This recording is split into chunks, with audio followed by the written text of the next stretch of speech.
I'm a search and rescue officer for the US Forest Service. I have some stories to tell, part 5. Please like and subscribe to my channel.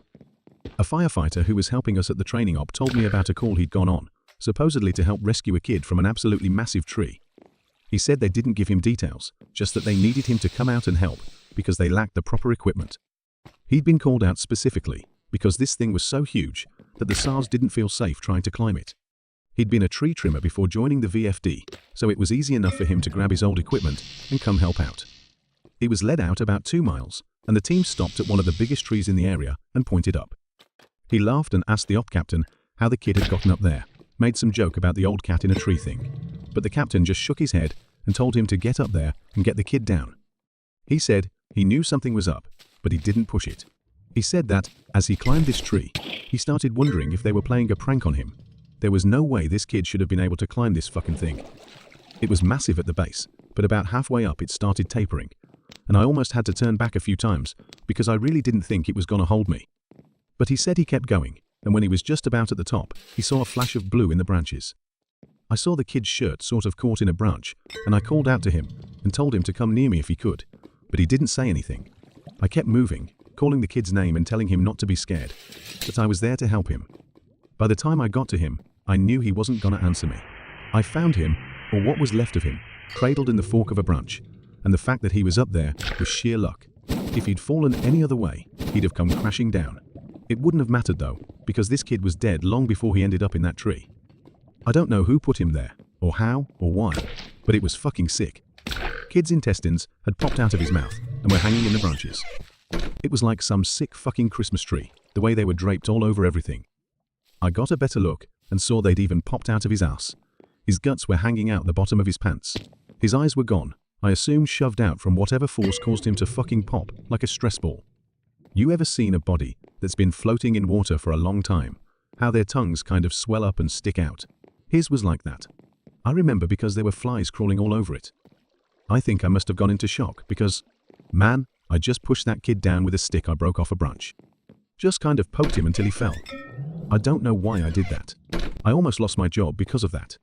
But man, the thought of hauling that kid down over my shoulder the whole way, gathering his guts up, and coiling them around me like rope so they wouldn't get snagged. I couldn't do it. I've seen a lot of dead kids. More than I'd ever admit. I've seen a kid who hid in a full bathtub during a house fire, boiled him alive, turned him into literal soup. But this, I don't know what did this, but the thought of touching that kid's body made me feel like I was gonna lose my mind. I heard him hit the ground, and I figured everyone would freak out, but they knew he was dead when they sent me up there. They didn't say anything, but they didn't shout or freak out or anything.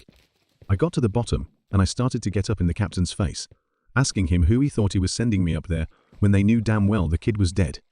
But he just told me it was none of my concern, and thanked me for getting the evidence down. I remember he said that. I remember it specifically because it was so weird to hear it phrased that way. The evidence as like he wasn't even a person. Like he'd never been a little kid who got lost and had something fucking unspeakable happen to him.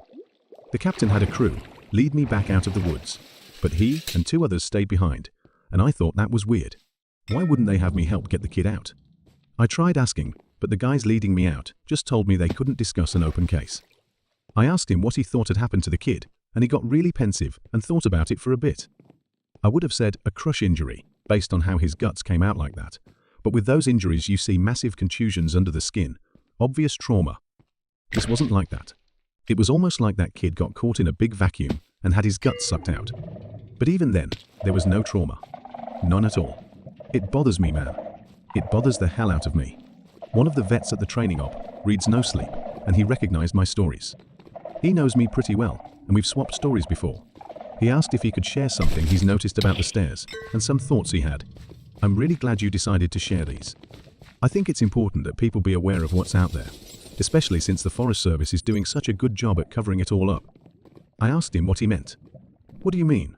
What do I mean? The lack of any kind of media attention. No coverage of missing kids or bodies found miles from where they got lost in the first place. David Paulides hit this right on the head. The FS is doing everything they can to keep people coming here, even if it isn't safe. I mean, to be fair, it's not like these things happen every day. But the numbers add up, and it's worth looking into. Especially the stairs. I was surprised you didn't mention the flipped ones. I didn't know what he was talking about, I couldn't remember him ever talking about something like that. He seemed somewhat incredulous. Dude, I can't believe you've been on this long without seeing them. No one told you about them. I shrugged and asked him to elaborate. Well, there's the normal stairs, the ones that pop up when we're out a ways. I know you know about them. But sometimes, I've run across ones that are flipped upside down.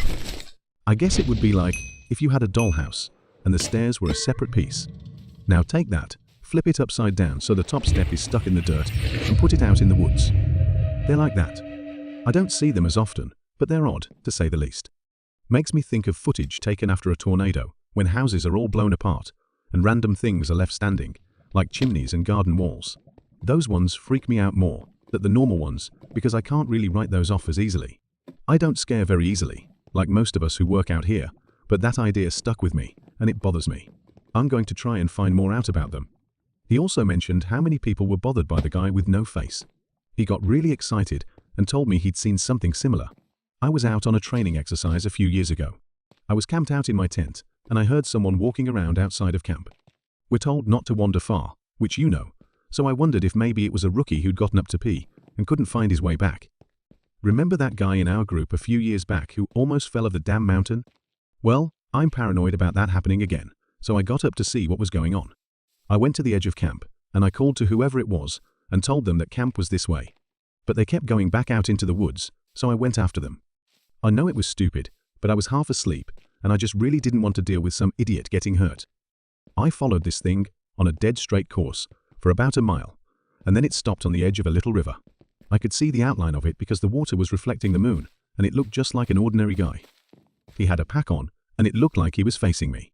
I asked if he was okay, if he needed help, and he cocked his head like he didn't understand me. I always have my pocket knife on me, and it's got a little thumb light attached to it, so I turned that on and lit up his chest so I wouldn't blind him. He was breathing slow and deep, so I wondered if he was sleepwalking. I went closer and asked him again if he was okay.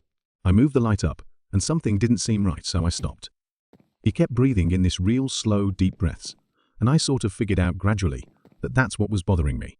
It was like he was pretending to breathe, but not actually doing it.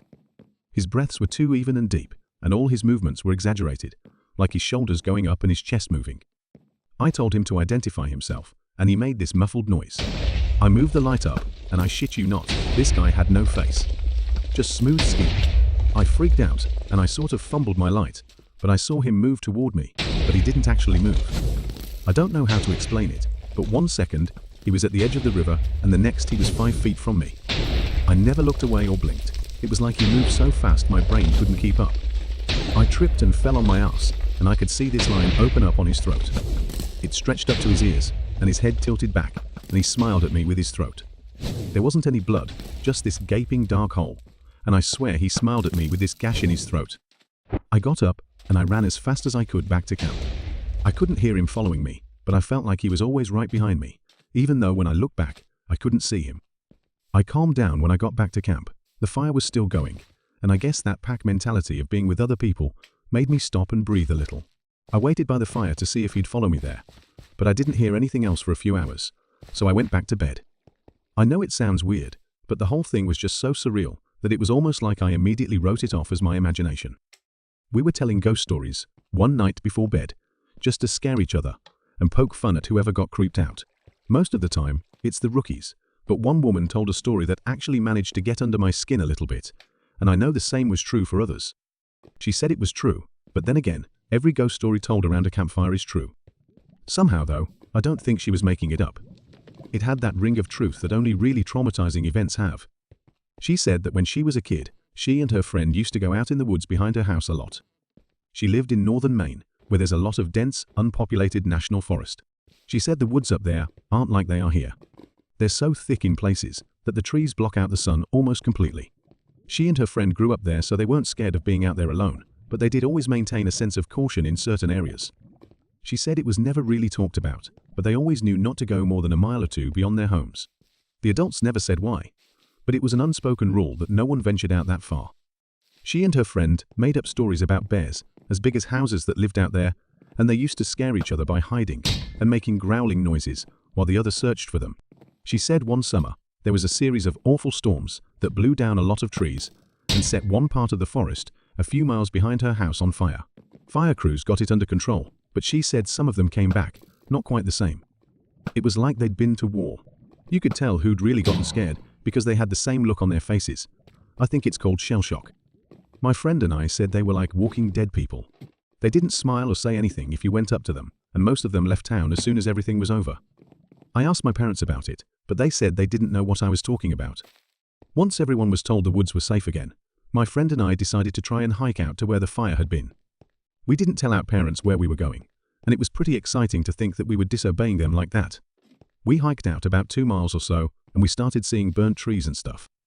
I remember my friend got really upset because we found the skeleton of a deer curled up under a tree, and I practically had to drag her away. She wanted to bury it, but I didn't want her touching it because its antlers were weird. I can't remember why. I just remember thinking that there was something wrong with them, and I didn't want either of us going near it. The farther we went, the more burnt everything got. Eventually, there were no standing trees, and it was like being on another planet. Almost nothing green, just brown and black everywhere. We were standing there looking at it all, and we both heard someone shouting in the distance. I panicked because I thought it was my dad, and that he was going to tell me I was grounded. My friend broke off and went to hide behind a big rock because she said she didn't want to be caught out here. Her parents had forbidden her to come out in the woods at all, and she'd lied and told them we were going to a movie. I followed her, and we kept listening. I could hear this voice getting closer, and I realized they were calling for help. I thought maybe it was some hiker who'd gotten lost and needed directions back to town. That used to happen all the time, so I was used to helping people out. I heard him following my voice, so I kept calling out until I saw him running in the distance. He got closer, and I could see that his face was all red.